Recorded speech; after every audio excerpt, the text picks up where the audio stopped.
अस्सलामुअलैकुम my YouTube family. कैसे हैं जी आप सब। उम्मीद है कि अल्लाह के फजलो करम से आप सब खैरियत से होंगे।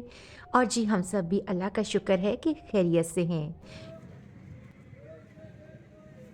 तो बस जी पता ही नहीं चला और जनवरी भी मिड में पहुंच गया है, यानी आधा गुजर गया। तो बस कुछ ही दिन बाकी हैं और फिर मौसम सरमा हमें अलविदा कह देगा। और फिर जी एक मौसम गर्मा का एक ना ख़त्म होने वाला तवील सा मौसम शुरू हो जाएगा। और तब हमें आजकल गुजरने वाले दिन जो हैं वो बहुत याद आएंगे। और फिर हम कहा करेंगे ये उन दिनों की बात है जब मौसम सरमा अरूज पर था। तो जनाब आज हम आए हुए हैं गोलगप्पे खाने के लिए। बाबा ने भी सेम मुर्तसिम की तरह चादर ली हुई है। मैंने ये वाला ड्रामा देखना मुझे बड़े अरसे से पसंद है। अच्छा, वो जो होती है गोलगप्पे खाने के बाद हम पहुंचे जिगरा बट गली बिरयानी जिगरा पर और लजीज। यहाँ पर मेरे हस्बैंड ने टिक्के मंगवा लिए और टिक्कों के साथ मलाई बोटी और रोटियाँ। के बच्चे तो बस हमने रात का खाना यहीं खा लिया। अच्छा, पिछले 15 दिन से यानी जैसे ही सर्दी ने ज़ोर पकड़ा, मैंने कुकिंग जो है उसे थोड़ा सिंपल कर दिया। और दिन में जो है वो मील एक भरपूर मील भी सिर्फ एक ही कर दिया। असल में सर्दी में जो है वो पानी का इंटेक भी काफ़ी कम हो जाता है और ज़ाहिर है कि वो चलना फिरना भी उस तरह से नहीं हो पाता जैसे कि गर्मियों में हम खुलकर चलते फिरते हैं, काम करते हैं और हमें पसीना आता है। तो बस इसीलिए फिर जो सर्दियों में खाने पीने का ज़्यादा सर्दी में जो है वो थोड़ा सा सिंपल ही कर दिया जाए तो वो बेहतर होता है। आज भी हमने नाश्ता कर लिया था और नाश्ते के बाद फिर हमने अभी कितना डिनर ही किया गंदा है। बच्चा है, मुझे कहा कि मामा मेरी वीडियो बनाओ और जल्दी जल्दी खा गया। हमका थोड़ा सा रहता है खा लो खा लो। और ये क्लिप है जी नेक्स्ट डे का और आज बड़ा कमाल हो गया, धूप निकली और वो भी बहुत ही तेज़ चलो इसे निकल देखते आई। हैं तो दोबारा। बस जी मैंने अपने छोटे बड़े सारे काम आज निपटा लिए। अच्छी सी मैंने क्लीनिंग की, झाड़ू लगाया, पोछा लगाया और जितने कपड़े मेरे बास्केट में पड़े थे वो भी मैंने वॉश कर लिए। अच्छा, सर्दियों में यही होता है कि हम देख रहे होते हैं कि जिस दिन धूप निकले उस दिन हम अपने सारे इस तरह के काम मुकम्मल कर लें। और ये है जी मेरे हस्बैंड की शॉपिंग जो अभी अभी वो करके आए हैं। और मैं हंस रही थी जब उन्होंने बताया कि ज़मीन को भी विटामिन्स की ज़रूरत होती है और वो मल्टी विटामिन्स जैसे हम इंसान लेते हैं इसी तरह से ज़मीन को भी इसकी ज़रूरत होती है।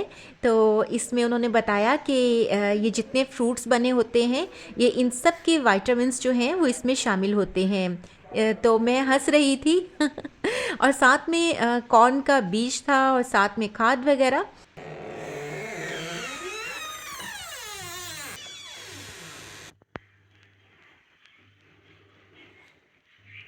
यहाँ पर आप देख सकते हैं कि आज धूप कितनी खुलकर निकली है।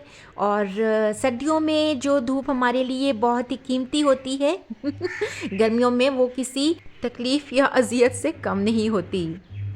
तो खैर जी आज की कुकिंग के लिए मैंने बहुत ही कुछ अलग सा सोचा था। मैंने आज सोचा था कि मैं बनाऊंगी मकई की रोटियां और साथ में तड़का लगाऊंगी साग को।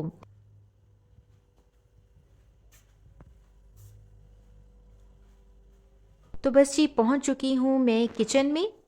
और ये साग 2-3 दिन पहले ही मुझे मेके से हमारा हेल्पर है उसकी मिसेस ने बना कर भेजा था और ये बहुत ही अच्छा बना हुआ था। बस मैंने इसके 3 पैकेट जो हैं वो डीफ्रॉस्ट किए हुए थे और साथ में मैंने मकई का आटा निकाल लिया। आज मैं आपको बताऊंगी कि मकई का आटा कैसे गूंथते हैं।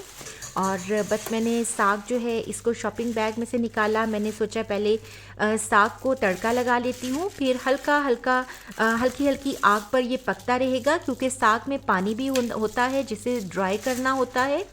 जब तक पानी बीच में हो तब तक साग जो है उस सही तरह से टेस्टी नहीं लगता।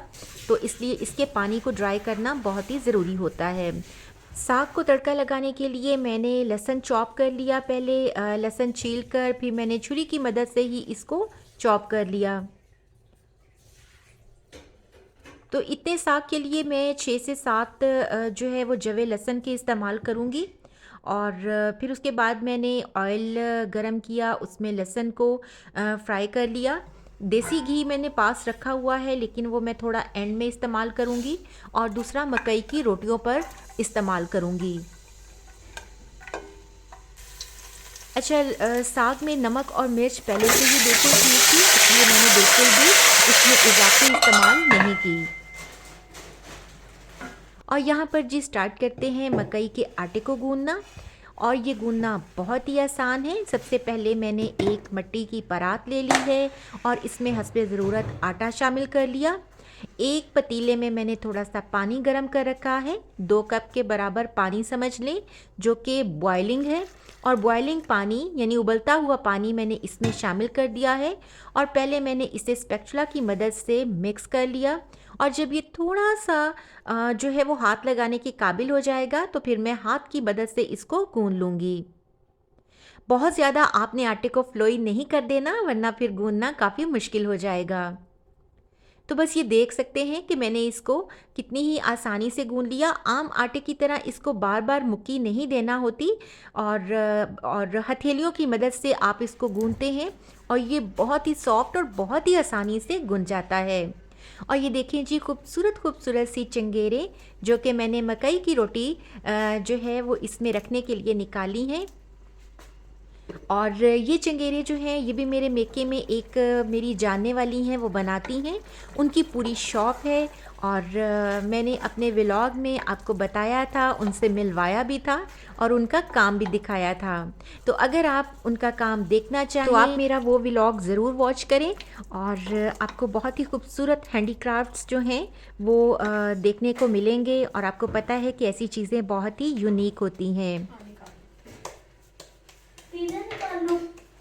तो बस जी यहाँ पर मैंने पेड़ा ले लिया है, और पेड़े को मैंने आम रोटी की तरह नहीं बनाना, बल्कि मैं इसको हथेलियों पर रख कर थपक थपक कर थोड़ा सा बड़ा कर लूँगी। और उसके बाद मैंने शॉपिंग बैग को काट लिया है, और इसका एक पीस मैंने नीचे जो है वो रख दिया है, और एक पीस मैं शॉपिंग बैग का इस पेड़े के ऊपर, जिसकी अब मैंने थोड़ी सी रोटी फैला ली है, तो इसके ऊपर रखकर मैं इसको आहिस्ता से बेल लूँगी। और फिर नीचे वाले शॉपिंग बैग समेत मैं इसको जो है वो तवे पर डाल दूँगी, और ऊपर से लिफाफा जो है फ़ौरन उठा दूँगी।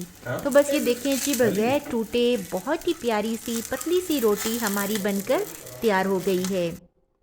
एक तरफ से जब थोड़ी सी पक जाए तो फिर इसको पलट दें, और जब ये दूसरी तरफ से भी थोड़ी सी पक जाए तो फिर इस पर घी लगाएं।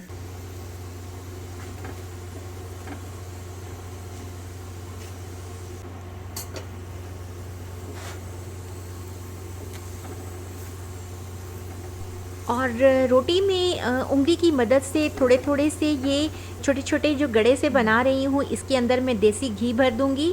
और ये स्टाइल मेरी अम्मी जान का था, वो जब बनाती थी मकई की रोटी, तो वो इसी तरह से इसमें उंगली से थोड़े थोड़े से सुराख करके और फिर उसमें घी डाल देती थी।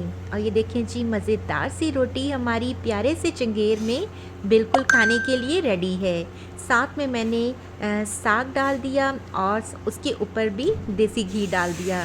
तो देखें कैसा खूबसूरत सा कॉम्बिनेशन साग और मकई की रोटी का है। और ये वो कॉम्बिनेशन है जो कि बड़े बड़े खानों को भी पीछे छोड़ देता है। तो बस आप भी जो है वो इसे ज़रूर ट्राई करें। सर्दियों में इसकी अफादियत दुगनी हो जाती है।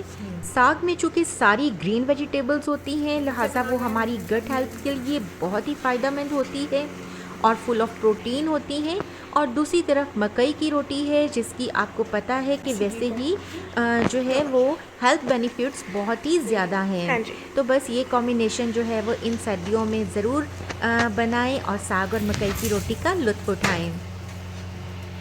अच्छा, आज मैंने अपने हेल्पर्स के लिए गंदम का आटा जो है वो अलहदा से गूंद रखा था, लेकिन जब मैंने उन्हें ऑप्शन दी कि मकई की रोटी खानी है या गंदम की, तो उन्होंने कहा कि जी बिल्कुल हमें मकई की रोटी ही दें। तो बस आज मुझे बहुत सारी रोटियां मकई की बनानी पड़ गई और बच्चों को वर्कर्स को दिया, फिर उसके बाद बच्चों को खाना दिया और एंड में मैंने अपनी दोनों जो सिस्टर्स इन लॉ हैं, हारिस माहम की जो फुप्पो हैं, उनके लिए भी मैंने मकई की रोटियां बनाई। बिस्मिल्लाहिर्रहमानिर्रहीम। तो आज का व्लॉग यहीं तक। वीडियो पसंद आई हो और मेरी मज़े मज़े की मकई की रोटियां पसंद आई हों तो थम्स अप कीजिएगा। दुआओं में याद रखिएगा। फिर मिलते हैं इंशाल्लाह जल्द ही। अल्लाह हाफिज़।